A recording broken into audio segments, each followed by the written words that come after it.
New York City's Commissioner for International Affairs, and it is a privilege to chair this session with this very distinguished panel.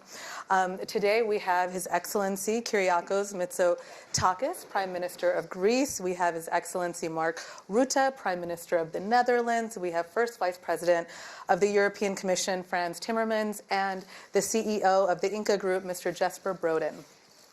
So around the world, political leaders are picking up the mantle and calling for climate action.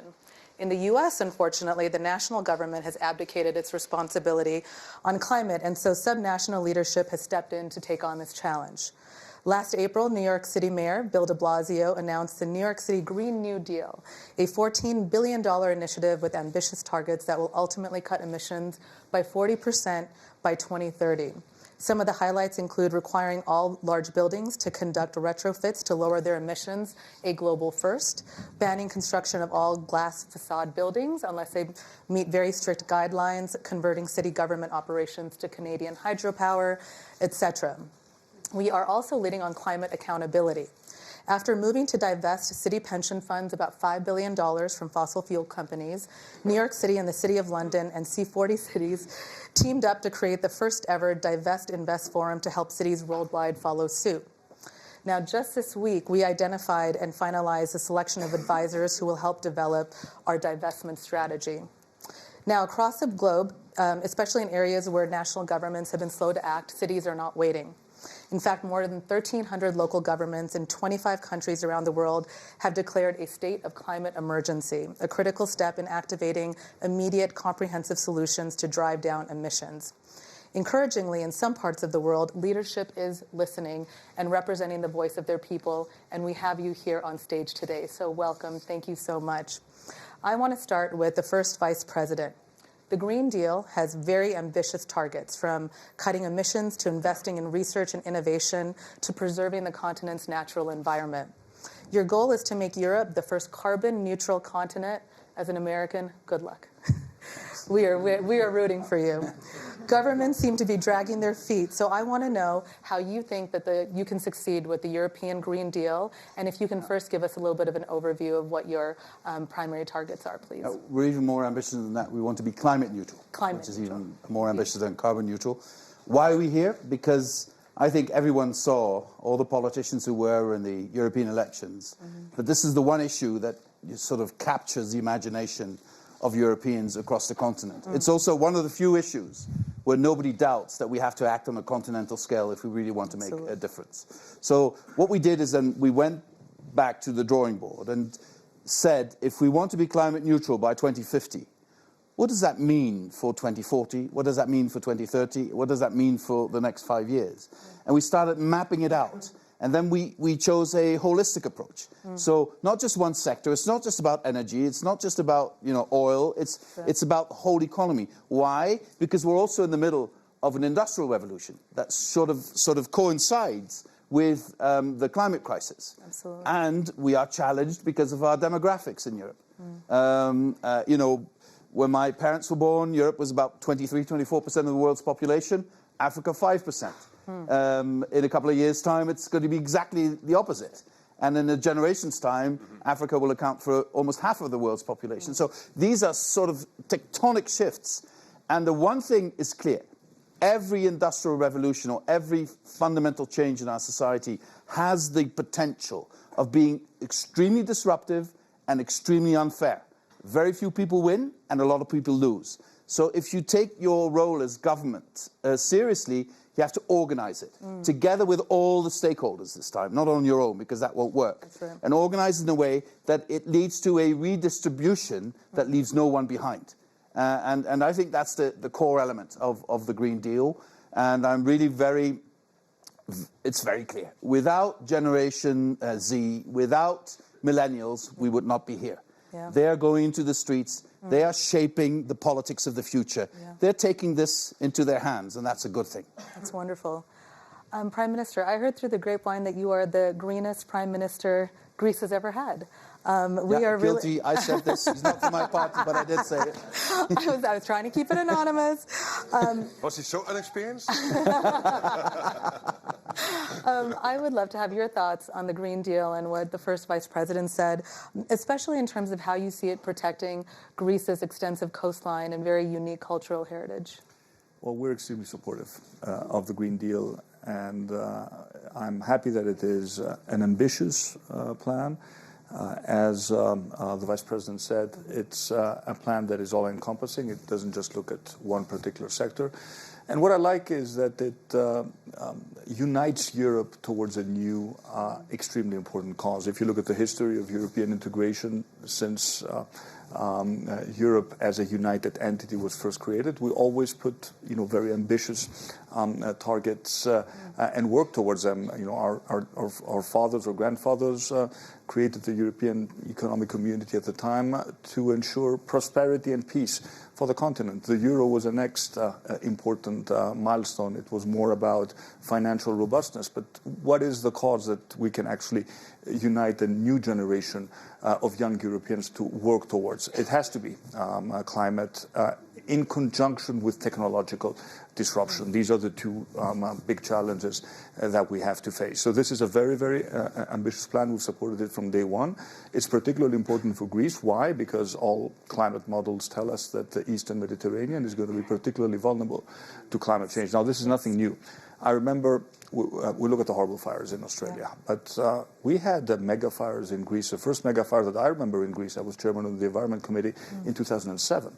And at the time, we commissioned a study about the implications of climate change in Greece, and we really almost lost a decade. So we cannot afford to lose another decade when we address these issues. We are a coastal nation. Our tourism, 90% of our tourism infrastructure is on coasts. Our particularly sensitive ecosystems are marine ecosystems. So we have an additional reason to deeply care about this problem, and this is not a problem that we will be faced, in the future. It's already here. We see it in Greece, and we have to work towards a very ambitious agenda. I'm very happy that the Commission has proposed it to that extent. I think it has been very well received across political families in Europe. But of course, the real difficulties are going to come once we start committing real money to it, because then there's a question of budget.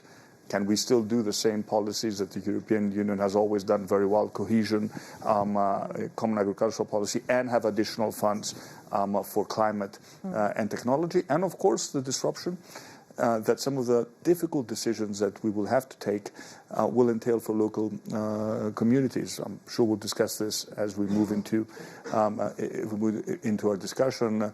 But it's nice to have young people engaged in this topic, but we also have to address people who will lose their jobs as a result of us quickly moving away from a fossil fuel intensive production model. Excellent. Another ambitious Prime Minister. In the Netherlands, you've agreed to cut emissions by 49% by 2030, compared with levels seen in 1990.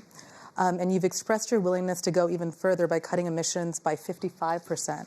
Can you tell us more about the National Climate Agreement and its goals? Yeah, because it's not easy. Yeah. In the Netherlands, we have not been particularly successful in cutting back CO2 emissions in the last 10 years. We have not been successful. And my worry is that the Green Deal is there. I'm very happy. It's good that we have these ambitious targets. But it now all comes down to implementation, that we need to plan. So what we felt in the Netherlands is that we needed, on the one hand, the targets. We needed the societal support. But for example, just to sketch out how difficult this is, we had regional elections last year in March. We were not ready with this climate agreement. And basically the only thing we communicated to the electorate was unclarity. We couldn't tell them whether it would be affordable, whether it would be achievable, etc. And my party, who was traditionally the biggest party, was now ending up second biggest, and a new party was the biggest party in that election. And in my assessment, because we were not ready, then by June we were able to strike the deal. And I believe now that a large part of society is behind it, because people sense that it is affordable, they don't have to sell their houses, their cars, skip their holidays, but it is ambitious, and it is achievable and affordable. Crucially here is the fact that we have 150 societal organizations on board, including Greenpeace and the employers and the unions, etc., etc. We broke it down to all kinds of very specific programs. For example, one issue, and then I'll hand over. These 2 days, I have many discussions with the big industries in the Netherlands, of course. Shell being based in the Netherlands, but also the big chemical clusters, the big petrochemical clusters, and the big steel mills. I don't want them to leave. No, to the contrary, I want them to invest in my country to make sure that what they need to do in terms of, and they want to do, it's their wish, in terms of changing their way of production from a high carbon industry into a low carbon industry or climate neutrality, whatever they can achieve in that particular industry, like, for example, electrical cracking, which is technologically not yet feasible, but hopefully in 5 or 10 years. What type of investments do we need? How do we pitch a CO2 levy? Is it a flat tax? I don't believe in that. Is it an excess levy in terms of the marginal CO2 so that you make it conducive for big companies to change their behavior? They want to dialogue with us. They want us to be them to be part of that thinking. And I'm optimistic at the end that if we get this right, that you will not have fewer jobs, but more jobs, more economic growth. You're being by far the biggest economy in the world. It is not the US the biggest. The biggest is Europe. America's second. We are number 1 in terms of overall economic size. If we can get this right, it has a huge impact on the rest of the world in terms of jobs creation and economic growth, and of course bringing down the CO2 emissions. But it's not an easy way ahead. And there's always the risk that we all think, oh, we start to sing the song and we're all very happy, and here in Davos, internationalism, and together we will get there. But there is so much to be done, and there are so many hurdles along the way, and we have to take the whole population with us. Absolutely. And we can only achieve that if more economic growth, job opportunities will arise. That will be crucial. I mean, that's Just as a point of information, very briefly. Please. The Prime Minister's party again came second in the European election. He's another party. Because they made a mistake in the Social Democrats. Thank you for reminding me about it. Okay. It goes bad, yeah. We're going to talk, but it was such a perfect transition from the Prime Minister to you, because IKEA's been a leader in this, right? In trying to... You're not going to call me Prime Minister like in the green room. It felt very good. And then I changed it to maybe President of the United States. I would accept that. But IKEA is one of the companies that's been leading on climate action in the private sector. Would love your thoughts from IKEA's perspective on the Green Deal, but also the larger sector's perspective. No, I would love to also share the IKEA view on it, but I think we are very optimistic. This was a message and a time that was just perfect. We have most of the work, or almost all of it, ahead of us, of course. So we're entering a very interesting phase now. But I must say, maybe Frans will disagree with me, but sometimes, long back, the EU could have been a bit anonymous, maybe not known for speed or for unity. And here we are with, I think, people like you said, Frans, Ursula, stepping up, showing leadership, direction, unity, and a speed that is phenomenal. So we think this is going to be basically a European orchestra that sometimes have sounded a little bit so-so in the past, but where we need to play, all of us, and we want to play a part in that. We think even we as an industry can be part of playing a big instrument in this. If you give us a small one, we will be annoying. So hopefully we get something real to play here. And I know for sure that there are a lot of companies and other stakeholders out there who actually we want the speed. We are in a decade where maybe it's the most important in the history of mankind, really. So we have this opportunity now. But at the same time, how can we all participate and be part of it? Can I ask you to share a few concrete examples in terms of like what IKEA is doing? Well, you can say, to give a few concrete examples, I think first of all, our story is about two things. It's about the complete commitment, so it's not about symbolic actions. It's a 2030 commitment also. Right. We're not going to take the risk, so to say, to pass on the changes that needs to happen to the next generation. So we're going to be climate positive by 2030. Excellent. And we think we know how. Then when you bring it back, the interesting thing maybe to bring to the room also, there is a misconception in the world that sustainability will cost and come at a premium. If that would happen, we will have another crisis. The many people, as we refer to, are not going to be with us on that journey. And the thing is, when you look at engineering, when you look at innovation, it's the absolute opposite. In IKEA, being a consumer of a lot of raw material, the 1900s model is probably not going to be smart going forward. We need to have sustainability in order to have low cost. The veggie ball, I give us the example. I don't know if you tried the veggie ball. It's very silent suddenly here. So the IKEA veggie ball was introduced, I think, 2 years ago or something, as an alternative to the excellent Scandinavian meatball. Yes. It's still there. It's still there, but it's about 15% share it has taken. And the story about the veggie ball is that it's, of course, healthier. Secondly, I think it has about a 6% CO2 footprint, so that's kind of good. And are we live streaming this? Or then I will admit we actually earn a little bit more money on the veggie ball than on the meatball. So there you go. You go to LED lighting. It's a much better business since we phased out incandescent lighting. Our total sales of LED is the same saving in energy as the whole city of Amsterdam in energy per year. Our investments in renewable energy, which now covers all of our operation in retail and beyond, is a good business. So I think we need to create an understanding that sustainability will be the business model 2.0. Exactly what the Prime Minister was saying. Excellent. Fantastic. Mr. First Vice President, so we hear our planet is dying. And we have to change our ways now. The young people are literally shouting it off of roofs right now. But many people believe that they have to give up everything. So how are we going to handle that? What are you going to say to them? Well, you know, the planet isn't dying because the planet was there before we were there and is going to be there after we've left.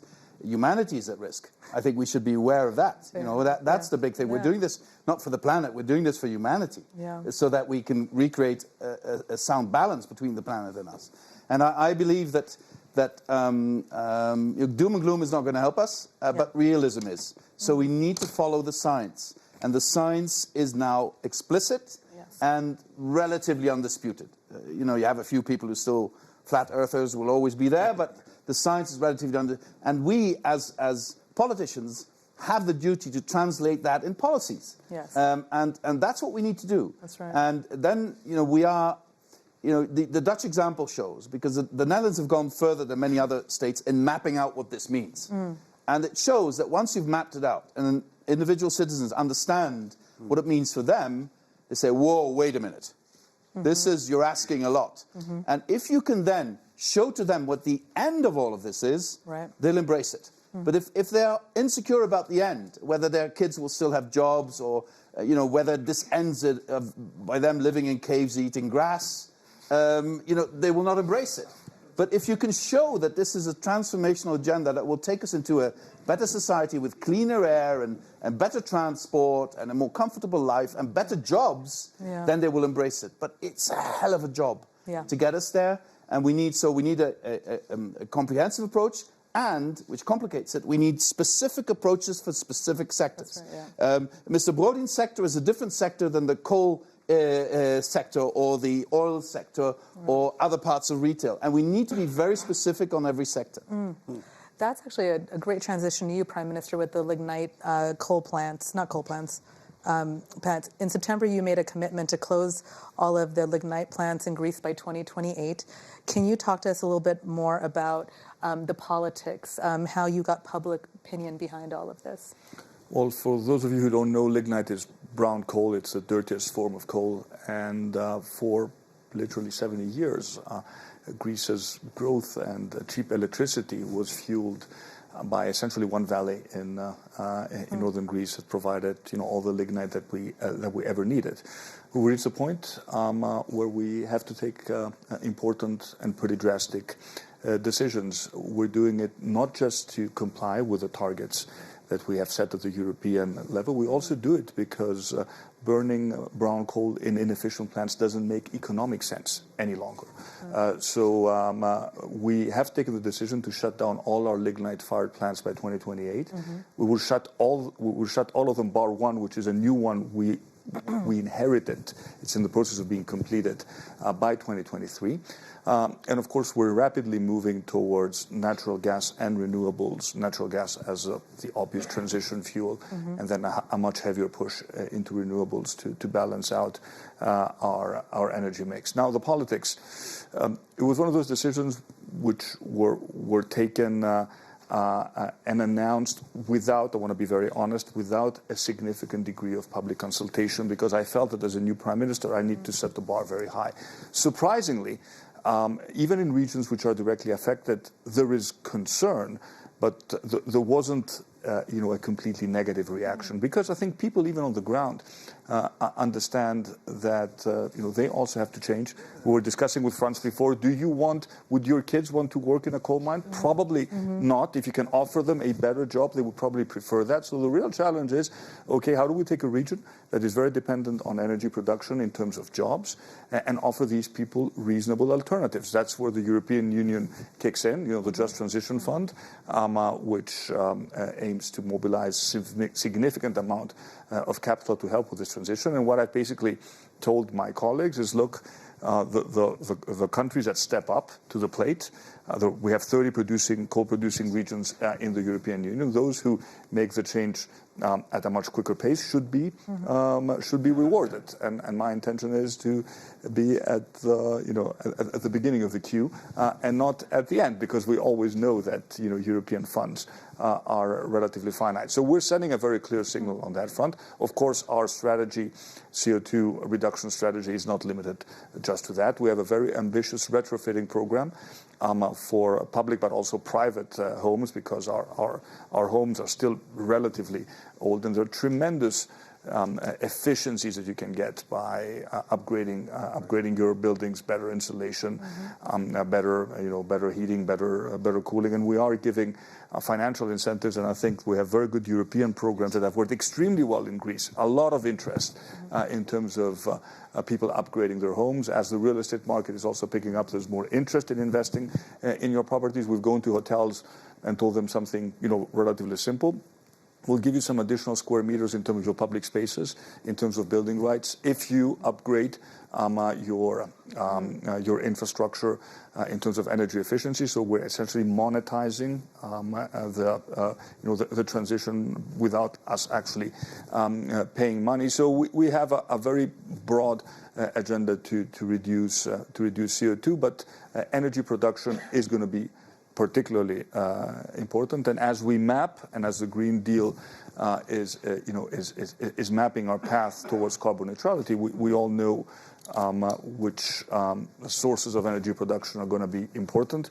Yeah. Natural gas, very important in the medium term, and renewables, very important from day one. Big question mark is, what do we do with more innovative technologies, hydrogen, whether we have a hydrogen strategy as a European Union. It's another topic, I think, of great interest. But I think sometimes you have to set the bar high and then engage people, rather than having everything come out of a public consultation process. So I'd like you to reflect on that, right? So the policies need the citizen buy-in.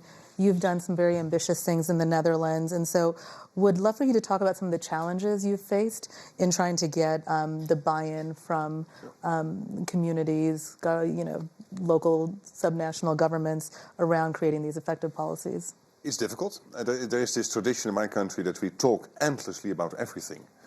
Then we decide, and then in the implementation phase we can speed up, because that there is this broad-based buy-in. There's this particular issue that 1/3 of the Netherlands is below sea level. As we like to say, God created Earth, the Dutch created the Netherlands, because we had to reclaim that in over the centuries from the sea. Schiphol Airport is 4 meters below sea level, for example, the second biggest airport in Europe. However, given that tradition, it's very difficult for a government to say, is how we're going to do it. By the way, in most countries, it doesn't work. Yes, I like what you were saying about setting the bar. There it will work. But look at some countries where it's a very centralistic system. At the end, it is Parliament or the street or population in general who will then correct it. So at the end, it will only slow down the implementation. So we took on board everybody, had discussions about, indeed, buildings. What are they emitting? How can we redress that? Cars, infrastructure in general, transportation. Of course, industry, which has to add another 14.3 megaton in CO2 emission reduction to achieve the target by 2030. So that's a big part of it. And of course the general citizens in all kinds of ways as it impacts on society.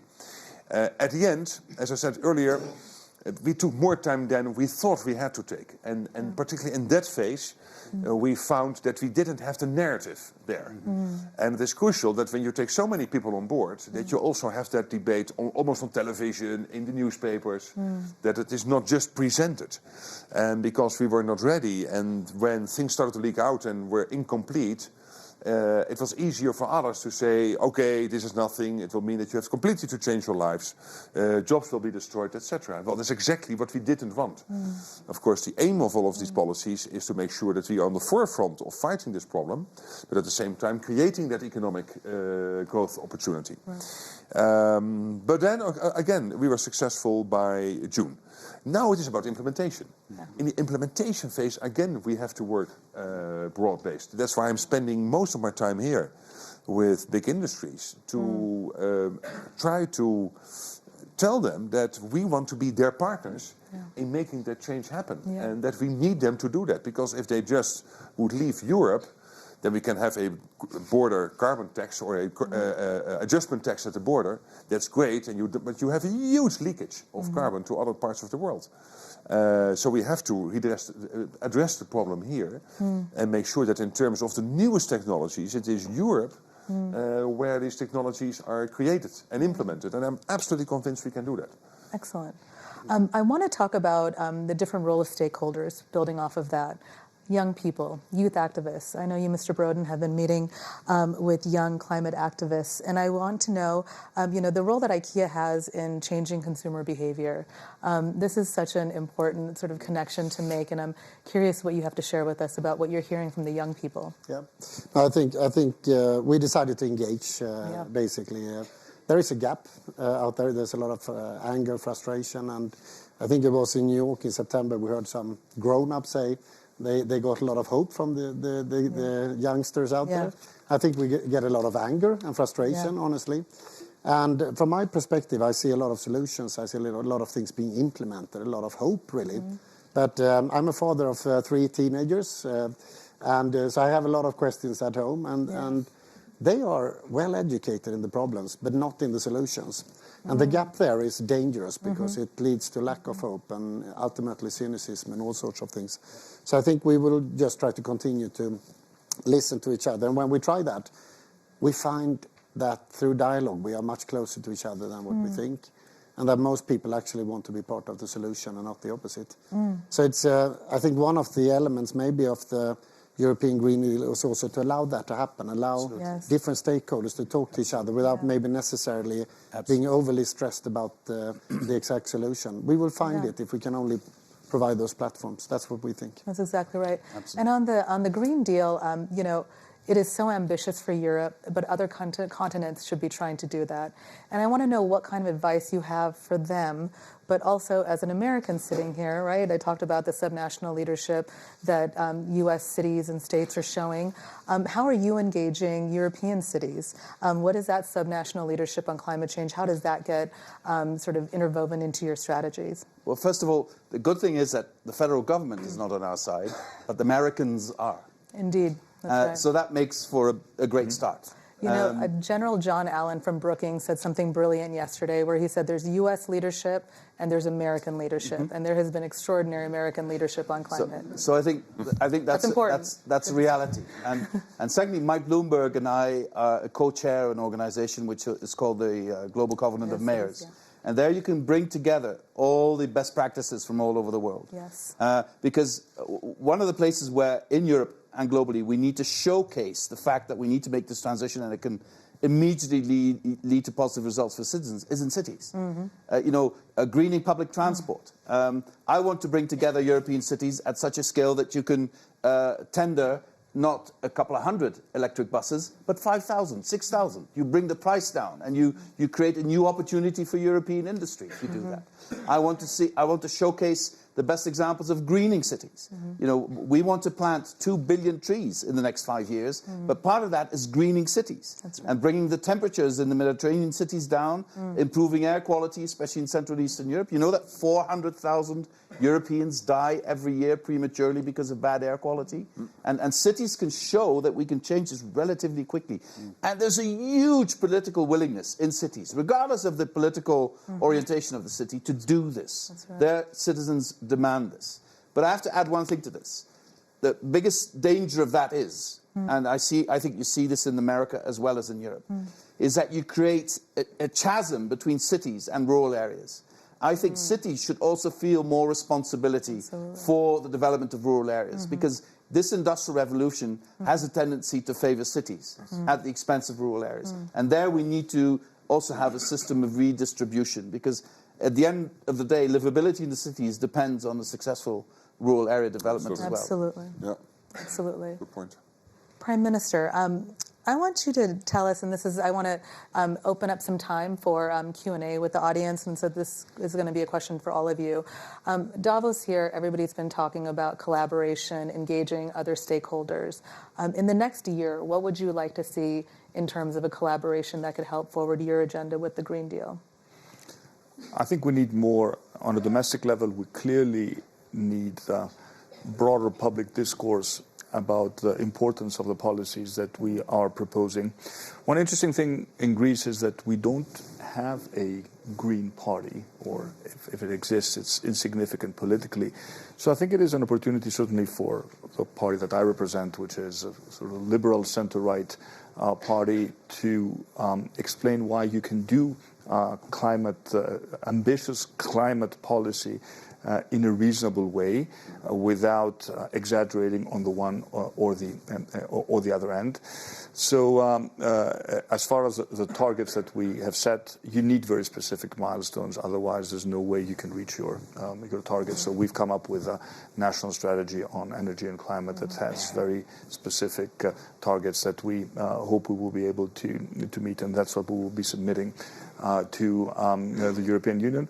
But I think this is also an opportunity to get input from other thought leaders.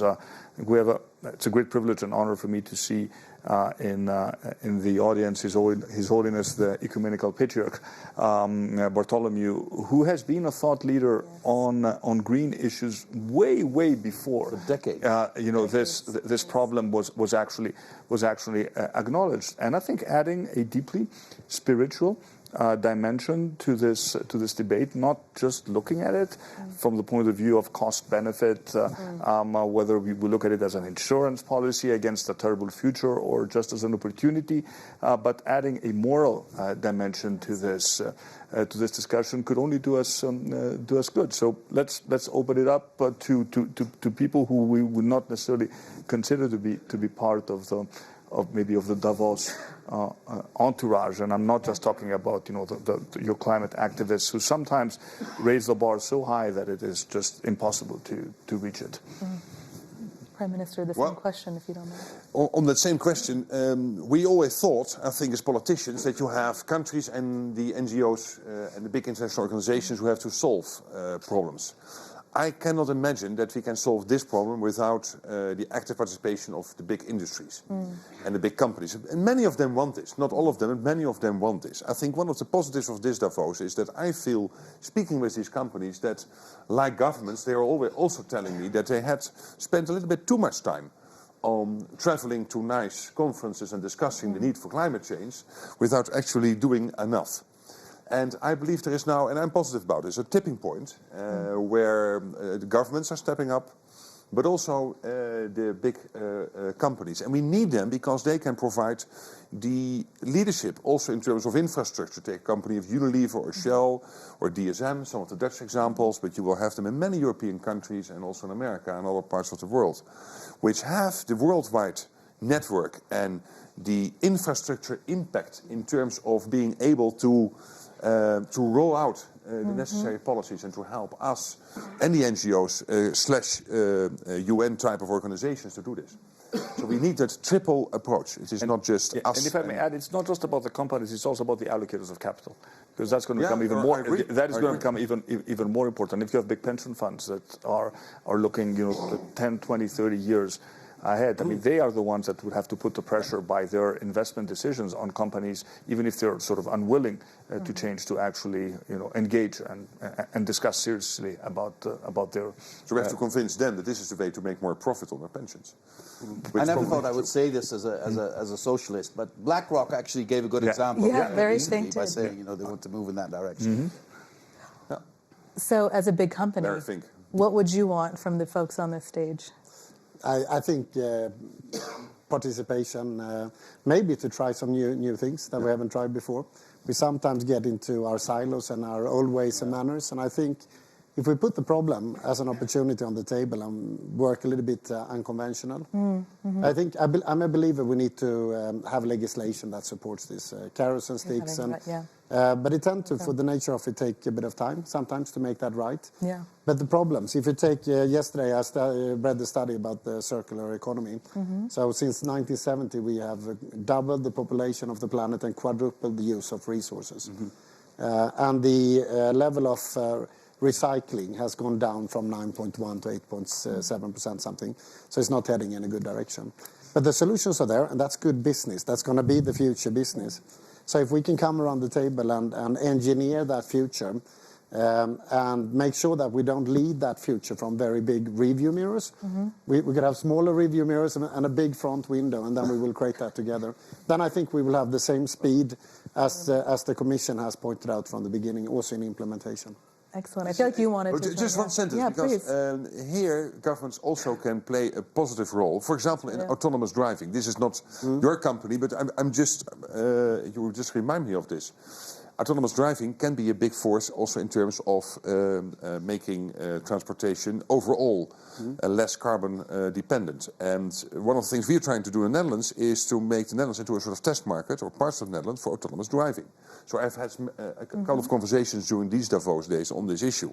But there also you see that business and governments can help. And sometimes you need to tell us what type of regulation you need for you to be able to make these steps.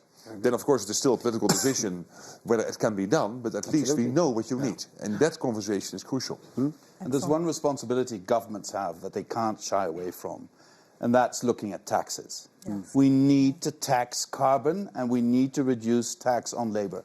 This is a shift that needs to happen, and most countries are hesitant because it creates insecurity, in terms of the tax revenue a country or another entity can count on. But this is a shift we need to make. And I don't care how you do it. You could put kerosene tax, you can expand the ETS system, the trading system in carbon, you could do whatever. But we need to show that carbon emissions have a cost on society, and we need to make this tax shift so that it doesn't mean that people are going just to pay more taxes, but we'll have tax relief in other areas that make it easier for them to work. But for a debate, because we cannot agree on anything, I agree in general with your point, but we have to do it in such a way that then that tax on carbon will help the industries to really make the changes in the way they produce. Of course. If it is just flat levies No. We need to earmark that. We need to earmark that, and we need to immediately siphon that back into measures that help the transition.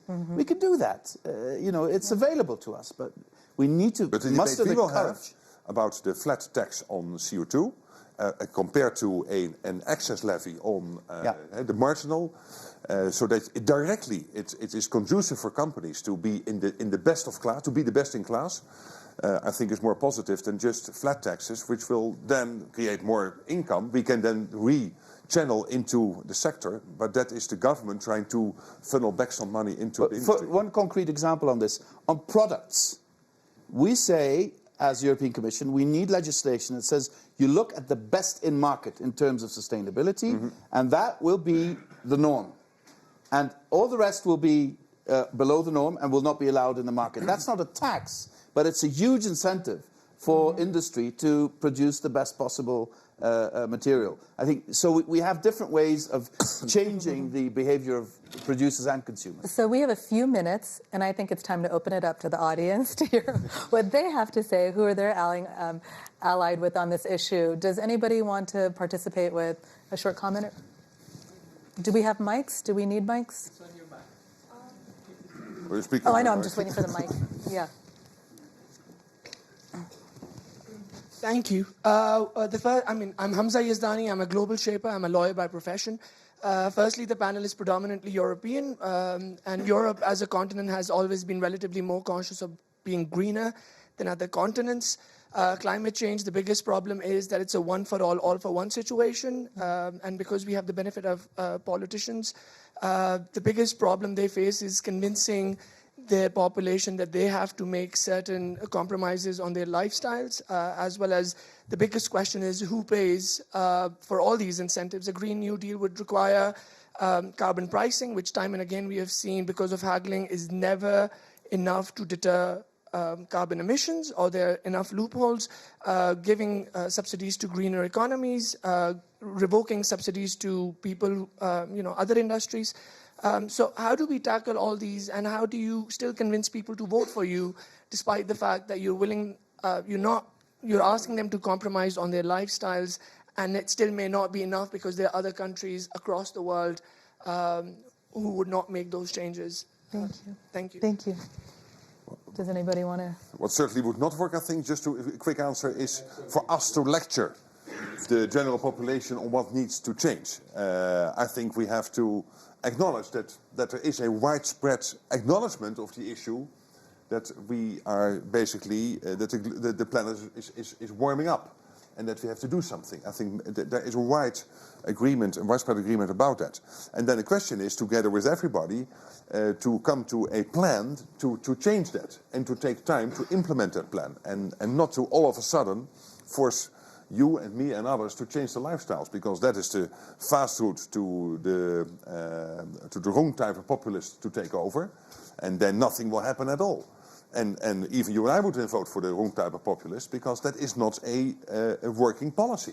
So sensible political parties in the broad center, from left to right of center, have to work on policies with broad-based societal support, take the timeline, make sure that it fits in with the general realization that we have to change things. And we have made these transitions in the Netherlands from coal to gas, now from gas to renewables.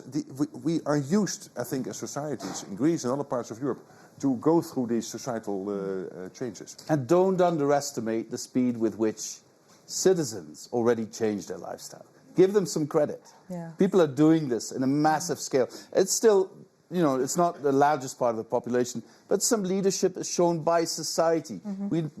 I hesitate to say this, but it's the truth. We don't always need politicians to say where to go. Mostly citizens know this by themselves. And I see it, especially the younger generations, are showing us the way ahead in a way that I find deeply inspiring. So we have about a minute. Okay. So I'm going to look at my colleague at the forum. He is coming out with a mic. All right. I think this gentleman. Let's just keep it. The deal, Mr. Timmermans, you should also know how to pay. Yeah. And that you can finish the deal with solid payments. Yes. And I'm afraid that's a big loose end in this striking the deal, how we mentioned it today, and how to divide it. Because the people are all enthusiastic, but as soon as they have to pay, we all know the reactions. So I'm afraid it is still a loose end. How do we pay the end? Because we're planning till 50, and we have to be sure it had to be paid. Well, when German reunification came about, this was a huge task for Germany. Nobody said, how are we going to pay for this? People said, this is something we need to do, and then we'll go and look for ways of making it happen. I think we're in the same sort of situation now. We can no longer afford to say, we can't afford to do this. Yeah. We have to do this. And on top of that, I would say, if we organize it well, I get two types of people in my office now. Industry coming to my office and saying, we've woken up, we smell the coffee, we know we need to do this, but we're worried because we have trouble getting the investment, because the risk is high and our investors and the banks are a bit hesitant. And then I get institutional investors coming to me and saying, we've got all this money, we don't know what to do with it. Can you give us some indication where we should invest? I mean, this is a problem waiting for a solution that should be out there. And I honestly believe we can bring this together. If we create synergies, both horizontal and vertical, within industries and between industries, the capital can be mobilized. Because we're talking about, in Europe, about 300 billion investment a year.